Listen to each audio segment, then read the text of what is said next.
दोस्तों, भारत एक ऐसा देश है जहां पर सेना और सैनिकों को काफ़ी ऊंचा दर्जा दिया जाता है और यहाँ के लोग इनकी बहुत इज्जत भी करते हैं। और आज की हमारी कहानी भी भारतीय सेना के ही एक ऐसे शहीद सैनिक के बारे में है जो कि न केवल जीते हुए बल्कि शहीद होने के बाद भी देश की सेवा में लगे हुए हैं। जी हाँ दोस्तों, यह सुनने में थोड़ा सा अजीब तो है, लेकिन लोगों की माने तो इस बात में पूरी सच्चाई है। मैं बात कर रहा हूँ देश के लिए अपनी जान न्यौछावर कर चुके शहीद बाबा हरभजन सिंह के बारे में, जिन्हें कि हमारे देश के सैनिक हीरो ऑफ नाथुला के नाम से भी जानते हैं। वैसे तो अभी तक बहुत ही कम लोग थे जिन्हें कि इनकी स्टोरी पता थी, लेकिन भारत के मशहूर यूट्यूबर भुवन बम के शॉर्ट फिल्म के आ जाने के बाद से लोगों को इनके बारे में जानने की इच्छा कहीं ज़्यादा बढ़ चुकी है। तो चलिए दोस्तों, आज हम जानते हैं बाबा हरभजन सिंह की पूरी स्टोरी कि किस तरह से वह अपनी मृत्यु के बाद से भी देश की सेवा में लगे हुए हैं। तो दोस्तों, इस कहानी की शुरुआत होती है 30 अगस्त 1946 से, जब पाकिस्तान के पंजाब में हरभजन सिंह का जन्म हुआ। और दोस्तों, जिस टाइम उनका जन्म हुआ था उस समय देश पूरी तरह से देशभक्ति में डूबा हुआ था और शायद इसीलिए उनके अंदर भी देश प्रेम और देश के लिए कुछ कर गुजरने की ललक शुरू से ही थी। हालांकि विभाजन के बाद से वह भारत में आ गए और उन्होंने अपनी शुरुआती पढ़ाई अपने गांव के ही एक स्कूल से की और फिर डीएवी हाई स्कूल से उन्होंने अपनी 10वीं की पढ़ाई पूरी की। और फिर पढ़ाई पूरी हो जाने के बाद से हरभजन सिंह ने बतौर एक सैनिक देश की सेवा करना शुरू किया।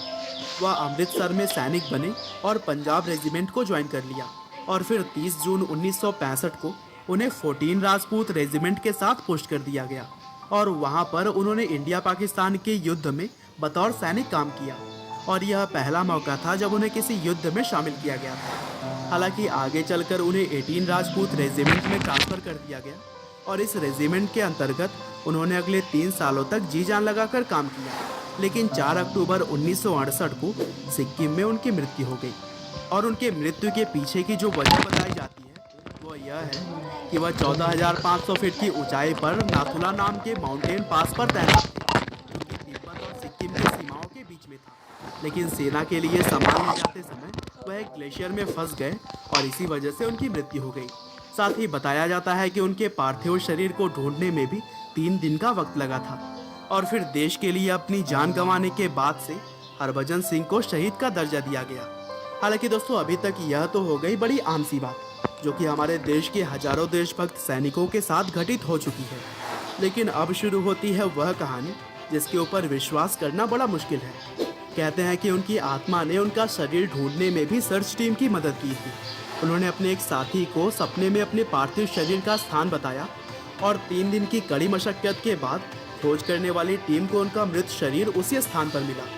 और यह पहला वाकया था जब हरभजन सिंह ने खुद के न रहने के बाद भी सैनिकों की सहायता की थी। और दोस्तों, जब हरभजन सिंह की मृत्यु हुई उस समय उनकी उम्र महज 22 साल के आसपास थी। और फिर 26 जनवरी 1969 को उनकी बहादुरी के लिए उन्हें महावीर चक्र से भी सम्मानित किया गया। और दोस्तों, बहुत सारे भारतीय सैनिकों का यह भी मानना है कि बाबा हरभजन सिंह ने इंडिया और चाइना के बीच के युद्ध में भी उनकी मदद की थी। लोग बताते हैं कि वह हमले से 3 दिन पहले भारतीय सैनिकों के सपनों में आकर उन्हें चेतावनी दे जाते थे। और दोस्तों, कहा तो यह भी जाता है कि बाबा हरभजन सिंह के सम्मान में चीन के नाथुला पर जो मीटिंग्स होती हैं वहाँ पर चीन की सेना भी एक सीट बाबा हरभजन सिंह के लिए खाली छोड़ देती थी। और अगर कोई भी सैनिक अनुशासन का पालन नहीं करता है या डिसिप्लिन में नहीं रहता तो भी बाबा की आत्मा उन्हें सजा देती है। और यह भी कहते हैं कि बाबा की ड्रेस को कोई भी साफ नहीं करता, लेकिन कुछ समय के बाद से ही वह अपने आप ही साफ हो जाती है। और दोस्तों, हर साल 11 सितंबर को पूरे सम्मान के साथ जीप में बाबा हरभजन सिंह का सामान नज़दीकी रेलवे स्टेशन तक ले जाया जाता है और वहां से ट्रेन के जरिए सैनिक उनका सामान उनके गांव तक पहुंचाया करते हैं। साथ ही हरभजन सिंह को लोगों ने अब संत का दर्जा भी दे दिया है और इसीलिए उनके नाम के आगे अब बाबा लगाया जाता है। साथ ही उनके मंदिर बनाकर नाथुला में तैनात सैनिक उनकी पूजा भी करते हैं। और दोस्तों, अंत में बस मैं यही कहना चाहता हूँ कि लोगों के द्वारा बताए जा रहे इस कहानी में कितनी सच्चाई है यह तो मुझे नहीं पता, लेकिन हमारे देश के हर सैनिक को सलाम है जो कि देश की सेवा में अपना सब कुछ न्यौछावर कर देते हैं। उम्मीद करते हैं कि बाबा हरभजन सिंह से संबंधित यह जानकारियाँ आपको ज़रूर पसंद आई होंगी। आपका बहुमूल्य समय देने के लिए बहुत बहुत धन्यवाद।